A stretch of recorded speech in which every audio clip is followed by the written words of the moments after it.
नमस्कार, the daily show में आपका स्वागत है। मैं हूं आपका मित्र साथी हमदर्द मुकेश कुमार।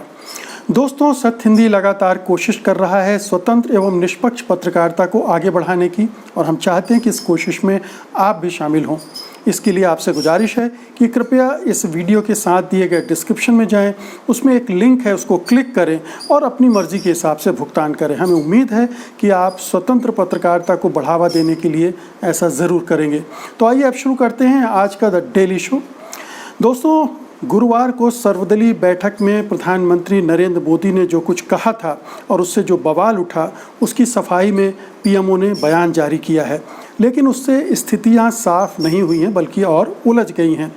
उन प्रश्नों के उत्तर इन जो वक्तव्य से नहीं मिले थे, अब वो और भी उलझ गए हैं, वो और भी नहीं मिल पा रहे हैं, बल्कि जटिल और तीखे हो गए हैं। लेकिन सवाल केवल प्रश्नों का नहीं है, प्रश्नों के उत्तरों का नहीं है, बल्कि इसका है कि जो कुछ प्रधानमंत्री ने कहा है उसके क्या नतीजे निकल सकते हैं। पहला नतीजा तो हमारे सामने है। प्रधानमंत्री के बयान के बाद से चीन एकदम से आक्रामक हो गया है, दोगुनी आक्रामकता के साथ अब बात कर रहा है। ये कहने लगा है कि गलवान घाटी उसी की है और भारत वहाँ पर इंफ्रास्ट्रक्चर खड़ा करने के लिए उसमें अतिक्रमण कर रहा था और उसी से सारा विवाद खड़ा हुआ है। अब चूंकि प्रधानमंत्री ने पहले ही कह दिया था कि भारत की ज़मीन पर कोई कब्जा नहीं हुआ है, इसलिए इसका सीधा सा मतलब ये निकला कि गलवान घाटी चीन की ही थी और भारतीय सैनिकों ने उसमें घुसपैठ की, जिसकी वजह से हिंसक झड़पें हुई, पहले मई के पहले हफ्ते में और फिर 15 जून को। तो पूरा दोष जो है भारतीय सेनाओं, भारतीय सैनिक पर आ गया है। प्रधानमंत्री की इस क्लीन चिट का सीधा असर अब ये होने वाला है कि अंतर्राष्ट्रीय जगत में भारत एक तरह से झूठा साबित हो गया। अभी तक दुनिया को लग रहा था कि अपनी विस्तारवादी नीतियों की वजह से चीन भारतीय ज़मीन को दखल करना चाहता है, कब्जा न कर चाहता है और इस वजह से झगड़ा हो रहा है। अब मामला उलट गया है। अब संदेश ये जा रहा है कि भारत ने चीनी इलाके में घुसपैठ की, अतिक्रमण की कोशिश की, उसकी ज़मीन पर कब्जा करने की कोशिश की। अब इस एक फ़र्क से दो चीज़ें हो गई हैं।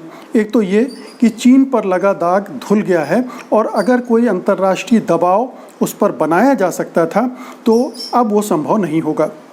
वे तमाम देश जो चीन के विरोध में एकजुट हो रहे थे अब पीछे हट जाएंगे और भारत को कोई समर्थन अंतर्राष्ट्रीय बिरादरी से मिलना मुश्किल हो जाएगा, क्योंकि अब भारत कटघरे में खड़ा कर दिया गया है प्रधानमंत्री के द्वारा। इसके विपरीत अब भारत रक्षात्मक मुद्रा में होगा, क्योंकि बयान किसी अफसर या छोटे मंत्री ने नहीं दिए थे, खुद प्रधानमंत्री नरेंद्र मोदी ने दिए थे। अब भारत को हर जगह सफाई देनी पड़ेगी, उसे बताना पड़ेगा कि उसने अतिक्रमण क्यों किया, चीन को क्यों उकसाया, जबकि होना उल्टा चाहिए था। ये सफाई देने की ज़रूरत चीन को पड़नी चाहिए थी, लेकिन एक वक्तव्य ने पूरा मामला उलट दिया है। दूसरी बात यह है कि अभी तक भारत की छवि शांतिपूर्ण ढंग से काम करने वाले देश की थी। मोदी के बयान से ये छवि पूरी तरह से खंडित भली ना हुई हो, मगर उसमें दरारें ज़रूर पड़ गई हैं। अब अंतर्राष्ट्रीय बिरादरी में भारत को भी शक के साथ देखा जाएगा।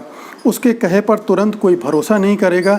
यानी भारत की साख को अच्छा खासा बट्टा लग गया है।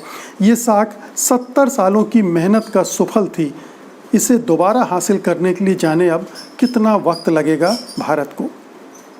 एक तरह से देखा जाए तो मोदी जी ने चीन को एक ब्रह्मास्त्र दे दिया है। इस ब्रह्मास्त्र का प्रयोग करके अब वो भविष्य में जो चाहे कर सकता है।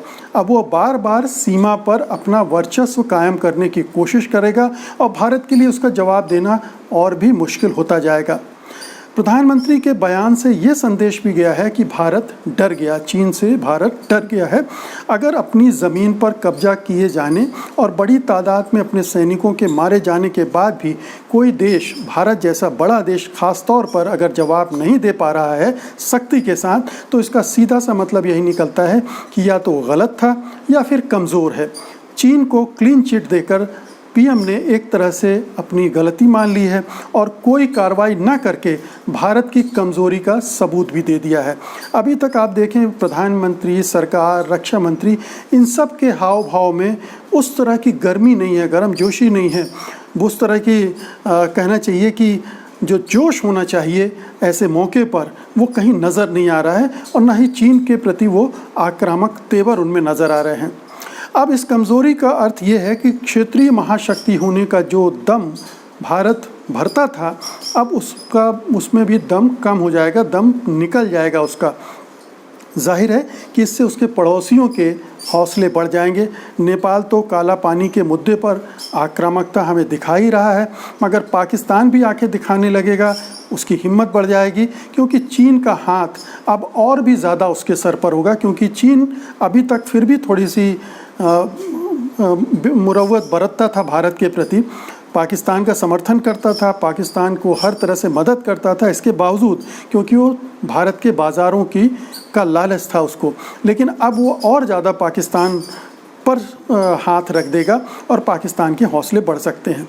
चीन बांग्लादेश और श्रीलंका को भी पटाने में लगा हुआ है और म्यांमार पर तो उसका प्रभाव पहले से ही है।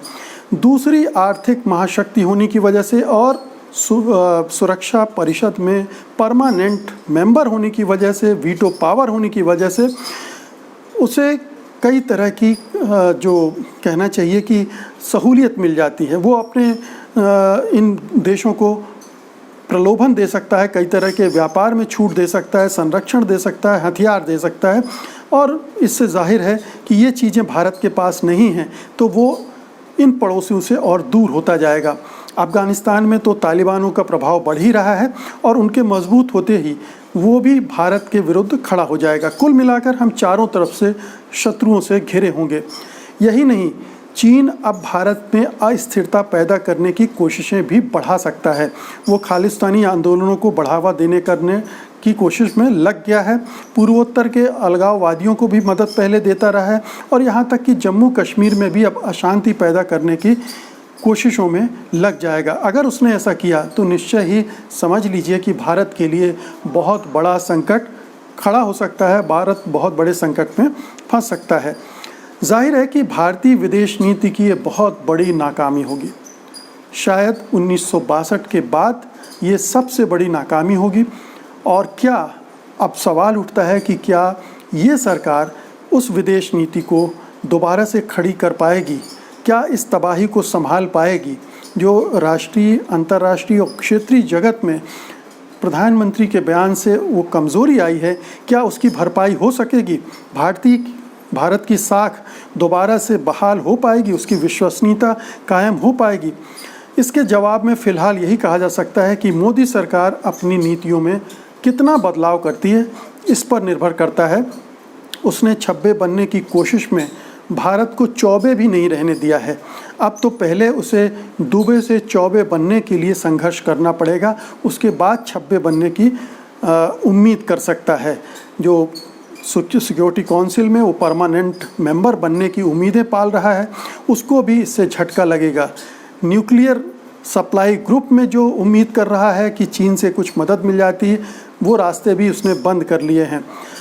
अर्थव्यवस्था पर भी बहुत नकारात्मक प्रभाव पड़ेंगे। ये जो भक्तगण हैं जो लगे हुए हैं चीनी माल के बहिष्कार की ज़िद में, वो इसके असर को नहीं समझते हैं। तो हमारी अर्थव्यवस्था पहले ही संकट में है और चीन से दूरी करके, चीन से नाराज़गी मोल लेके, चीन से शत्रुता मोल लेकर हम और भी नुकसान कर रहे हैं अपनी अर्थव्यवस्था का।